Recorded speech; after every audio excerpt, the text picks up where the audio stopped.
Hey yo!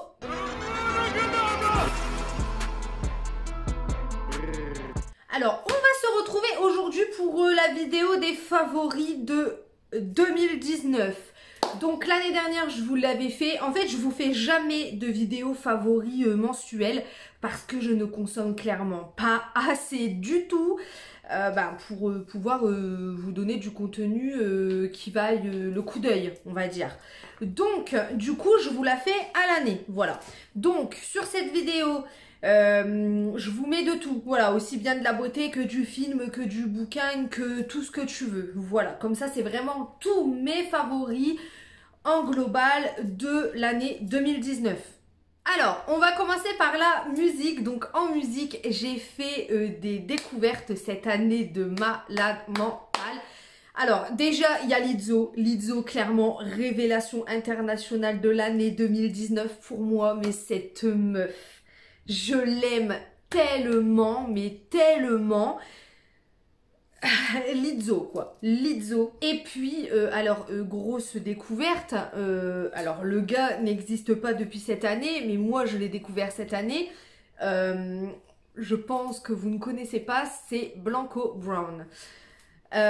Blanco Brown, c'est un gars, en fait, qui fait du country R&B. Et en fait, le country, ça s'exporte pas bien ici. Voilà, donc c'est pour ça que c'est pas connu.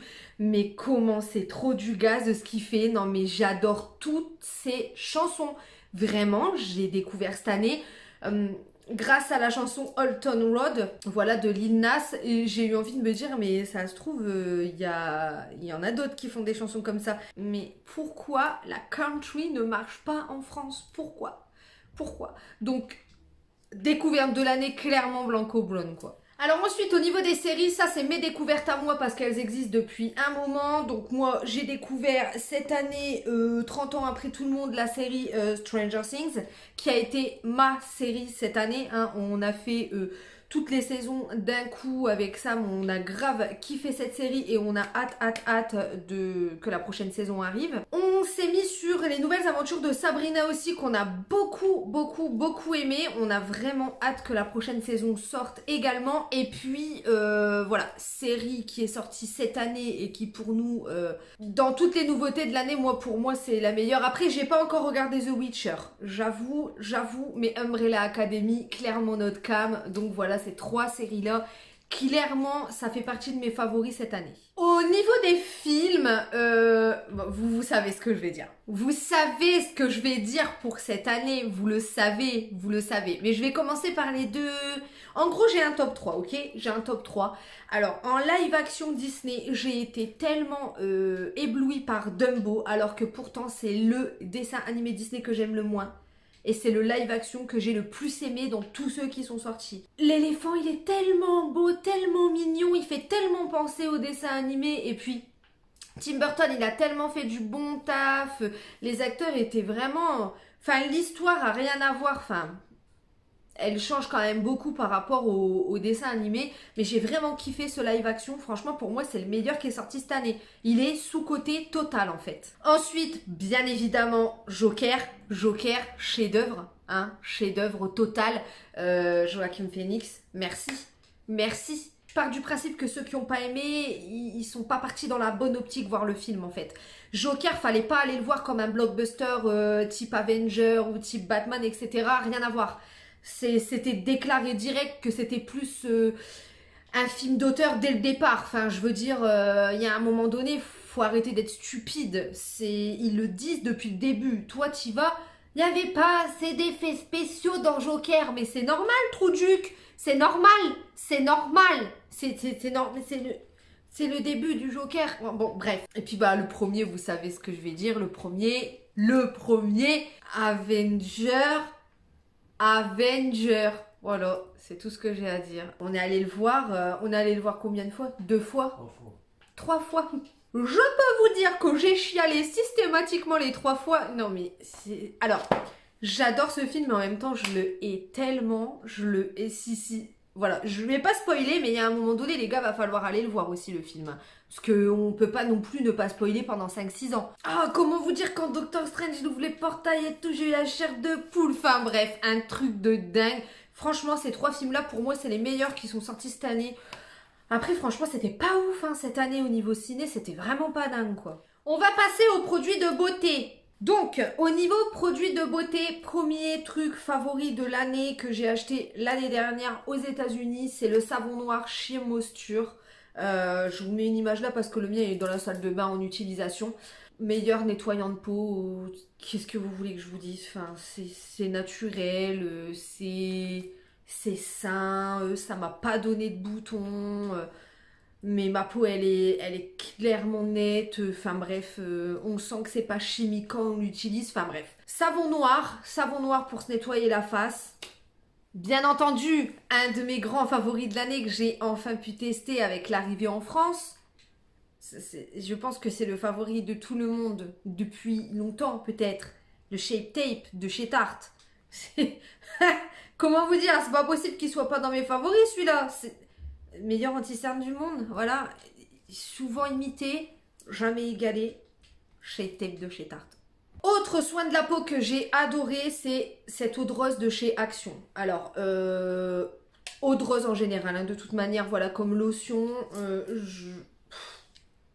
pas cher, gaz de foire. Enfin bref, moi j'adore, j'ai un stock et puis le jour où j'en trouverai plus chez Action, j'irai en chercher en parapharmacie, hein, de toute manière, mais ça et l'eau de rose à la Witch Hazel de chez Tyers. Testez, vous m'en direz des nouvelles. Ensuite, un petit favori que je regrette vraiment pas d'avoir acheté et que j'ai vraiment pas arrêté d'utiliser, c'est les bronzers Fenty Beauty.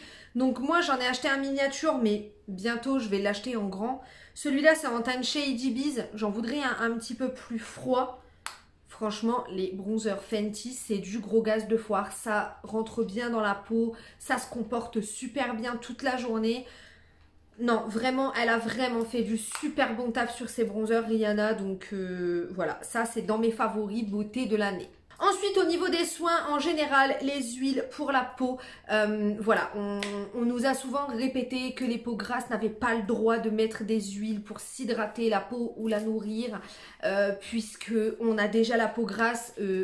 Faux, entièrement faux. Merci les esthéticiennes de Francis ou de chez Yves Rocher et compagnie. Merci, parce que ce n'est pas vrai du tout en fait. Il y a des huiles qui sont spécifiquement faites pour les peaux grasses, voilà, tout simplement. Alors ensuite au niveau palette, j'en aurai 3 de favorites cette année, dont une qui s'est émise il n'y a pas très longtemps dans mes favoris. Donc tout d'abord, il y a cette palette de chez Spongeac. Les palettes Spongeac en général, moi j'en ai qu'une, mais elles ont l'air d'être complètement topissimes. Déjà, les fards, ils sont énormes. Regardez comment les fards, ils sont gros. Mais comment ça se travaille trop bien sur la paupière. C'est un truc de malade. Non, mais ces palettes-là, je l'ai eu dans le déstockage. Je l'ai payé genre 5 balles, un truc comme ça. Mais comment vous dire que je regrette grave pas de l'avoir pris. Non, non, palette Spongeac, franchement, vous pouvez foncer. C'est du gros gaz de foire. Et ensuite, c'est ces 2 palettes-là de chez Anastasia. Donc d'abord, la Riviera, forcément qu'elle allait faire partie de mes favoris. On attendait qu'Anastasia nous sorte ça. Voilà, les fards Anastasia, ils n'ont plus rien à prouver, vraiment plus rien. C'est pigmenté comme never. Là, je me suis maquillée avec celle-là, la Carly Bible. Je sais que je vais avoir des taches, malgré mon démaquillant qui est hyper puissant. Enfin, c'est super pigmenté. Certes, ça chute, mais clairement... Enfin, voilà, la Riviera, vraiment palette à avoir cette année, à avoir acheté. Franchement, pour moi, c'est un best-seller de cette année. Et celle-là, la Carly Bible, je me suis maquillée avec, là, aujourd'hui. Regardez-moi ça. Non mais sans déconner, en fait. Favori direct. Alors ensuite, au niveau des chaînes YouTube que j'ai découvertes cette année, ou en tout cas en fin d'année dernière, donc voilà, c'est tout comme. Et il y en a qui sont devenues mes copines, donc bien entendu, il y a Elodie Moi Tout. Elodie Moi Tout, ces vlogs de semaine, c'est ce que j'attends le plus au niveau vidéo YouTube dans ma semaine.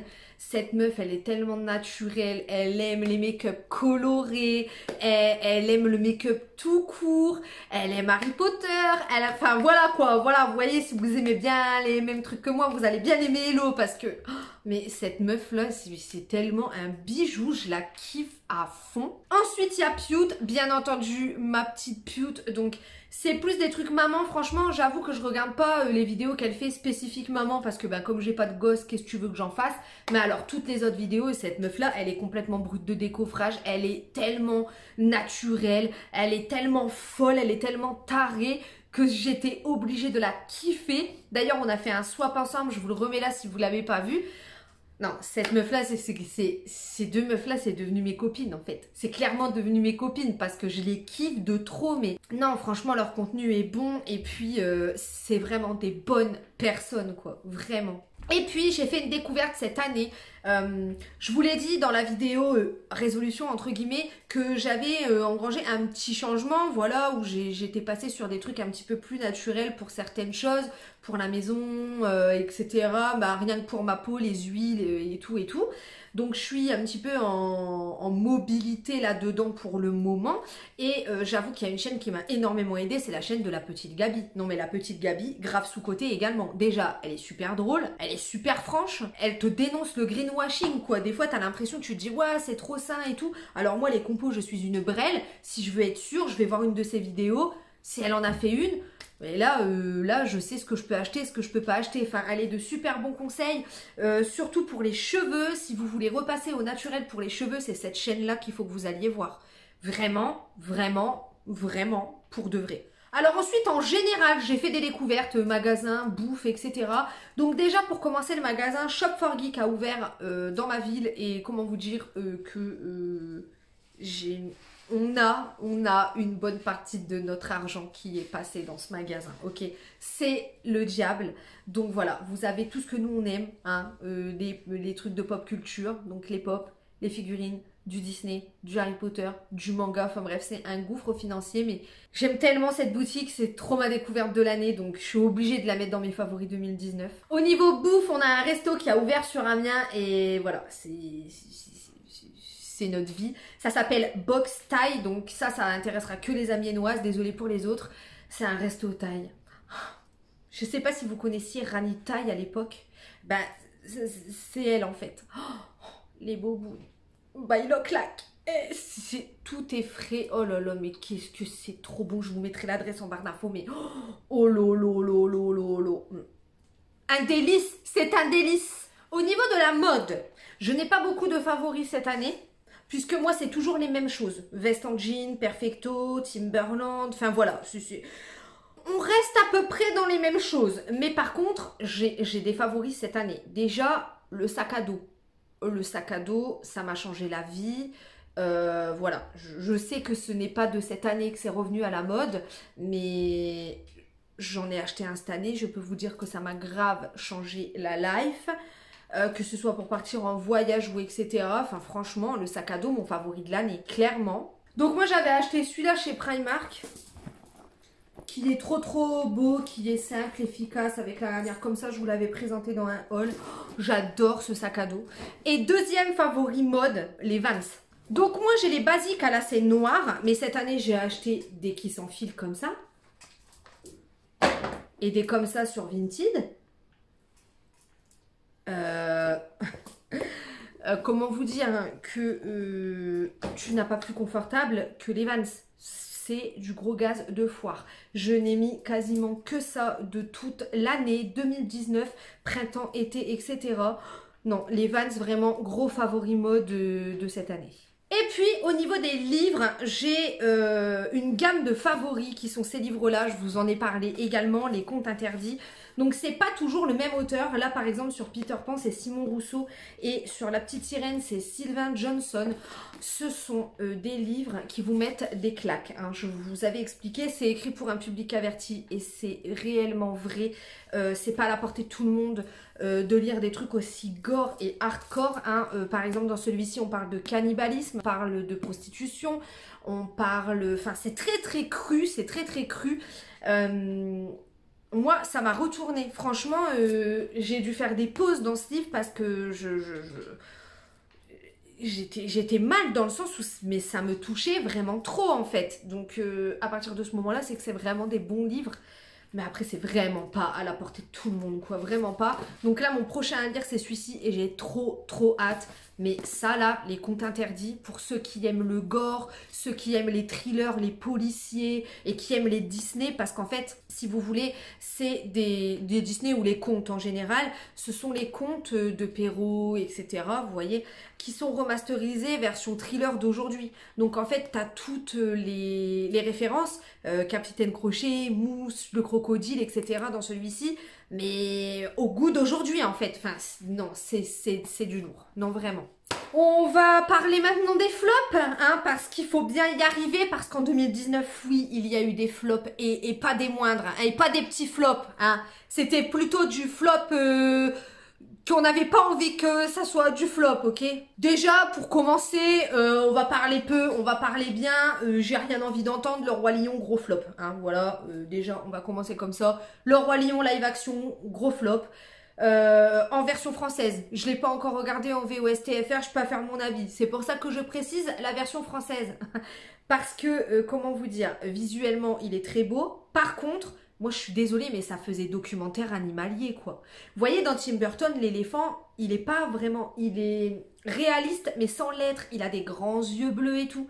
Enfin là, ils auraient pu faire au moins des gros yeux au lion, quoi, parce que franchement, on se croirait sur Arte, c'est malaisant, vraiment.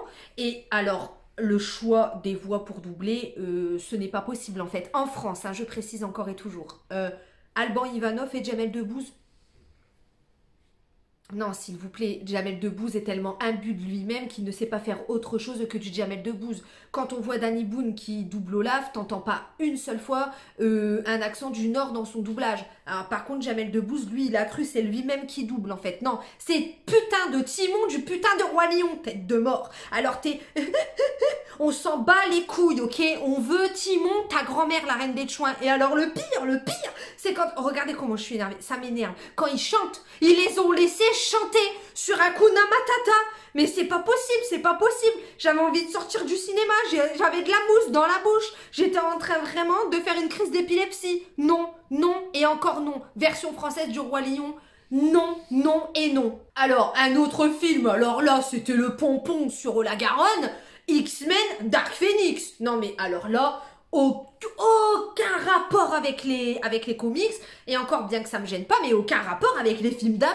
Non mais les gars, ils font prendre la retraite à Professeur Xavier, il est même pas encore vieux. Vous êtes sérieux vous? De quoi ça s'agit? De quoi ça s'agit? N'importe quoi, c'était de la merde. Il y avait même pas d'histoire, tu sais même pas d'où ils viennent les méchants, pourquoi ils sont là. C'était bâclé, c'était de la n'importe quoi. C'était de la merde. Et pourtant ça m'arrive rarement de dire qu'un film c'est de la merde, mais alors lui, on était sur une merde XXL quoi. XXL, saupoudré de mouches. Enfin non, c'est incroyable, incroyable. Alors, autre flop, clairement, on a essayé une série avec Samy, on n'a pas tenu 10 minutes, c'est la série Dark Crystal. Alors moi qui adore le film, non, franchement, c'est pas possible, c'est pas possible. On s'est fait chier. Non, on a abandonné, on est parti sur les nouvelles aventures de Sabrina, ça nous a mieux convenu, hein, parce que non, franchement, Dark Crystal, la série, c'est juste pas possible, en fait, c'est... Non, non, ne faites plus jamais ça, Netflix, s'il vous plaît, enfin... Stop it now, stop it now. Bon, puis bien évidemment, hein, mon plus gros flop de l'année, c'était encore une fois les gens qui m'ont un petit peu saoulé, les gens moralisateurs, les gens qui... En fait, il y a des manières de faire passer des messages. Vous voyez, par exemple, sur la chaîne de la petite Gabi, elle est très green, elle utilise vraiment des produits très naturels, mais c'est pas pour autant qu'elle est tout le temps dans le jugement, en train de juger les personnes qui ne font pas comme elle, en fait. Elle est plus dans une démarche de renseigner et de faire changer d'avis des personnes. Par contre, alors, vraiment, hein, vraiment, les personnes, les chaînes, les Instagrammeurs qui te culpabilisent, je prends l'exemple du green, mais il y a plein d'autres choses, hein. Par exemple, qui vont te culpabiliser de manger encore de la viande ou de consommer des œufs, je ne peux plus en fait. Ce n'est pas comme ça que vous allez réussir à faire changer d'avis les gens. Quand vous êtes comme ça donne juste envie aux gens de continuer à manger encore plus de viande et encore plus d'œufs. Enfin, en tout cas, moi, ça me fait ça. Moi, ça me casse les couilles, en fait. Je préfère largement quelqu'un qui est dans une démarche de renseignement, de, voilà, vous pouvez trouver des alternatives, patati, patata, nanana, qui sont loin d'être parfaits ou qui le sont pas totalement, mais voilà, qui sont pas dans le jugement. Mais alors par contre, les petites Instagrammeuses parfaites qui font jamais d'erreur, mais que sur Instagram, hein, parce que dans ta vie, on sait très bien, hein, il y a un moment donné, on sait que t'as tapé raclette à Chamonix cet hiver. Arrête de te foutre de notre gueule, hein, c'est bon. Quand je vois Enjoy Phoenix qui fait plein d'efforts, elle en fait vraiment plein, et qui se fait tacler à chaque fois parce que elle a eu le malheur de prendre l'avion, ou qu'elle a eu le malheur de... Eh oh, c'est bon, eh, calmez-vous. En fait, il n'y aura jamais personne de parfait, et les gens, ils n'auront pas envie de faire ce que vous avez envie, si vous les culpabilisez et que vous les forcez en fait. Parce que l'être humain est fait pour avoir toujours envie d'avoir raison. Donc si vous culpabilisez quelqu'un, il va se dire que c'est vous qui avez forcément tort, vous voyez. Enfin, il y a un moment donné, il faut vraiment arrêter d'être dans cette démarche de culpabiliser les gens, de te culpabiliser parce que t'es pas forcément féministe, ou parce que, par exemple, tu fais la bouffe à ton mec alors que tu te dis féministe. Enfin, frère, il y a un moment donné... si j'aime bien faire à manger aussi, ça te vient pas à l'esprit, non? Je sais pas. Ah non, mais les gens moralisateurs, oh non, sérieux, en 2020, faut que ça s'arrête. Faut que vous arrêtiez de faire ça. Parce que vous dégoûtez les gens, en fait. Vous dégoûtez les gens. Le racisme, l'homophobie, la xénophobie complètement assumée sur les réseaux sociaux, comme si c'était totalement normal. Faut vraiment que ça s'arrête, en fait. Genre, faut vraiment que vous arrêtiez d'être complètement con et que vous choisissiez les bons combats. Hein, parce que là, on n'est pas sur les bons ennemis, les gars. Vraiment. C'est tout ce que j'avais à dire sur mes flops de 2019. Mais vraiment, les gens, c'était le pire des flops. Le pire des flops. Vraiment, je ne peux plus me les voir en peinture. Voilà. Sur ce, je vous laisse. Je vous souhaite une bonne soirée. On se dit à la semaine prochaine pour une nouvelle vidéo. Et comme d'hab, ciao!